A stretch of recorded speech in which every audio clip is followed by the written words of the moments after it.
Of course, evil doesn't usually show up dressed as evil, but it puts on the mask of laziness, the mask of gossip, the mask of false concern, the mask of slander, and so forth. Out of the heart come evil intentions, murder, adultery, fornication, theft, false witness, slander. You've heard it all before. But before you protest about something or something else defiling, take a minute. It may be you who are defiling someone or something too. In the case of sewers, they are terribly nasty things. They smell, so do evil and clean hearts. Even in our modern, technologically advanced world, full of public hygiene, human waste still stinks.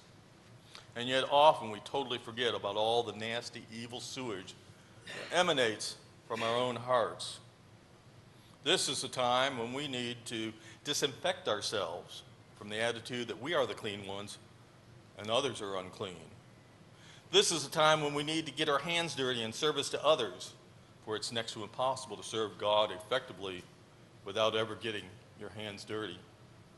Remember, if sewage can be purified at a treatment plant, then so can our hearts be purified. Well, after this, in the second part of our scripture, we're told about Jesus going away to the district of Tyre and Sidon. He was leaving his land and entering the Gentile world. These were Phoenician cities just beyond the northern border of Israel. The people worshiped Phoenician gods. They were pagans. The woman in the story is a Canaanite, and there existed considerable hostility between Jews and Canaan, as exhibited in the curse uttered by Noah in Genesis about the Canaan being their slaves. And not just their slaves, but the lowest of slaves to the Jews. Even more significant is the promise given to Abraham. And I will give to you and to your offspring after you all the land where you are now an alien, all the land of Canaan, for a perpetual holding, and I will be their God. Now here is the Canaanite woman whose little daughter was being tormented by a demon. Mark's version says, had an unclean spirit. And having heard about Jesus and his healing, she started shouting, "Have mercy on me, Lord, Son of David." Seemingly, Jesus ignored her, but she continued shouting, "Have mercy on me, Lord, Son of David." And then she came and bowed down at his feet, a sign of humility.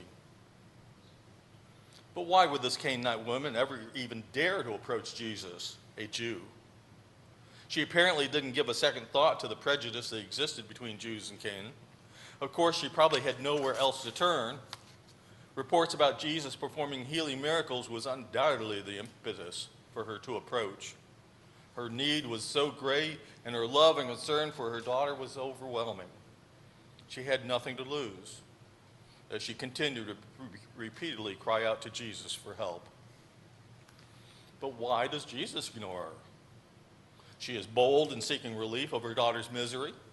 She is persistent and shouts, "Have mercy on me, Lord, Son of David.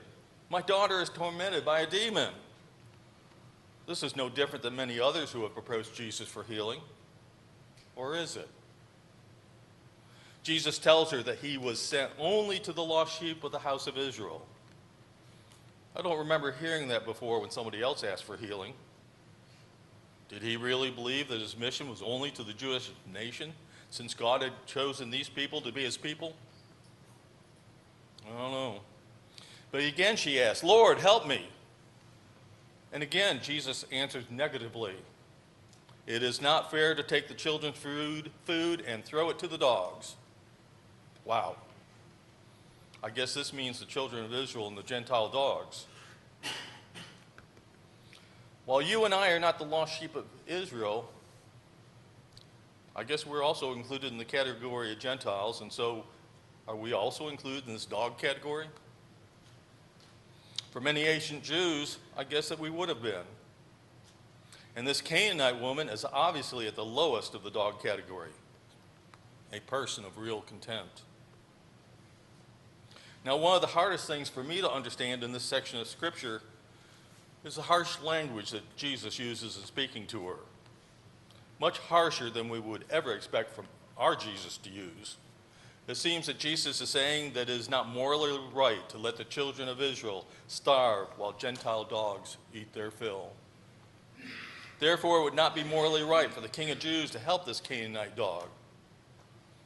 Or is Jesus trying to teach his disciples a lesson by temporarily expressing their prejudice and their moral indignation?